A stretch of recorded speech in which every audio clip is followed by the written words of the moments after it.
আজকে ভিডিওর প্রথমেই আপনাদের সাথে আমার বানানো কিছু হ্যান্ডক্রাফট জিনিস আপনাদের সাথে শেয়ার করে দিলাম। সকালবেলায় উঠেই কিন্তু প্রথমে এই যে বাসি ঘর ঝাড়ু দিয়ে তারপরেই কিন্তু চাটা বানিয়ে নিলাম। আর তার সাথে সাথে এক সাইডে আজকে কিন্তু এই যে উল ময়দার চিলা বানাচ্ছি। ছোট বাচ্চা নিয়ে এই সবটা আপনাদের সাথে দেখাতে পারলাম না, মানে এই উল ময়দার মধ্যে আমি কী কী দিয়েছি। ওই একটু বাঁধাকপি কেটে আর একটু পেঁয়াজ কুচিয়ে দিয়েছিলাম। আর তার সাথে কিন্তু এই যে লবণ আর লঙ্কা কুচি এটা তো দিতেই হয়, না হলে কিন্তু এই যে ঝাল মিষ্টির ব্যাপারটা হয়। আজকে সকালবেলায় উঠেই প্রথমে এই যে চায়ের সাথে কিন্তু গরম গরম চিলা বানিয়ে নিয়েছি। আর এই যে সাদা সাদা মানে প্রিয় সাদা কাপগুলো আমার ভীষণ পছন্দের, তার সাথে সাথে আমার বরেরও কিন্তু ভীষণ ভীষণ পছন্দের। আজকে একটু তাড়াতাড়ি উঠেছি, তবুও কিন্তু রোদটা খুব সকাল সকালই উঠে পড়েছে। আস্তে আস্তে কিন্তু গরম বাড়তে শুরু করেছে এখানেও। আজকে চেষ্টা করব সমস্ত কাজই তাড়াতাড়ি করে ফেলার, কারণ একটু অন্য জায়গাতে ঘুরতে যাওয়ার ইচ্ছা আছে, কারণ কাছাকাছি কোথাও একটু ঘুরতে যাব। তো দেখি এখন বরমশাই কোথায় ঘুরতে নিয়ে যায়, কিন্তু ওনার সময়ের মধ্যেই সমস্ত কাজ করে ফেলার চেষ্টা করব। আর আজকে বানাবো হচ্ছে একটু এগ বিরিয়ানি। আর সকালবেলায় উঠেই কিন্তু এই যে জল গরমটা বানিয়ে নিচ্ছি, কারণ বাবুর কিন্তু খেতে খেতে অনেকটাই টাইম লাগে। একবারে অনেকটা সকালে উঠেই আগে জলটা গরম করে ভরে রেখে দিই, তাতে আমাকে কিন্তু বারবার সেভাবে গরম করতে হয় না। আর এদিকে কিন্তু আগেই আমি ভাতটা বসিয়ে দিয়েছি, আর এই যে চালটাও ধুয়ে দিলাম। ওদিকে কিন্তু বাসনপত্রগুলোও ধুয়ে নিয়েছি, সকালবেলায় যে চা এই সমস্ত ছিল, তো সেই কাপ আর বাসনগুলো ধুয়ে নিলাম।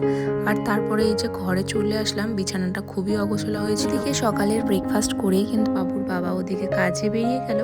আর এখন মোটামুটি আমরা অনেকটা সময় দুজনেই একা একা থাকবো। আর তার সাথে সাথে ওই যে বিরিয়ানিটাও বানিয়ে নেব।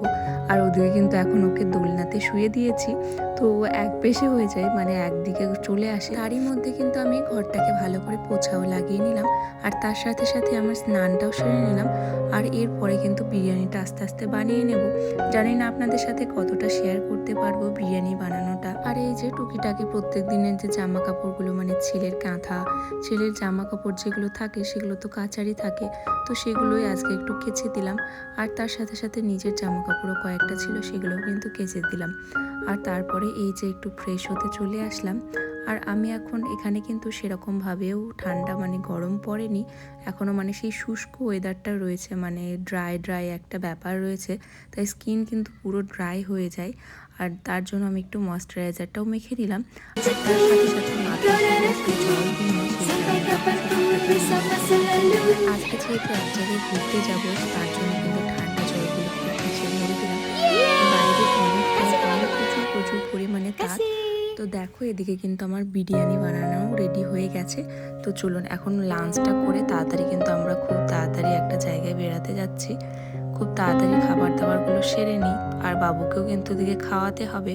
তো এই যে আমরা এখন বার হয়ে গেছি, মানে দেখতেই পাচ্ছ চারিদিকে কিন্তু খুব সুন্দর পাহাড়।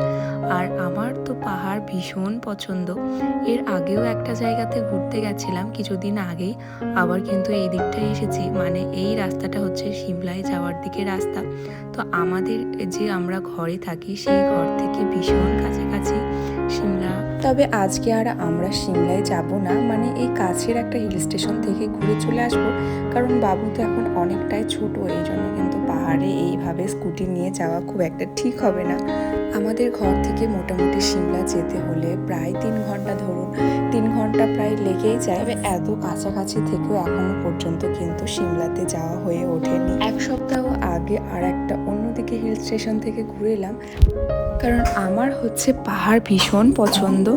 আর তার জন্য কিন্তু যে কোনো পাহাড়ই আমার ভীষণ ভীষণ ভালো লাগে।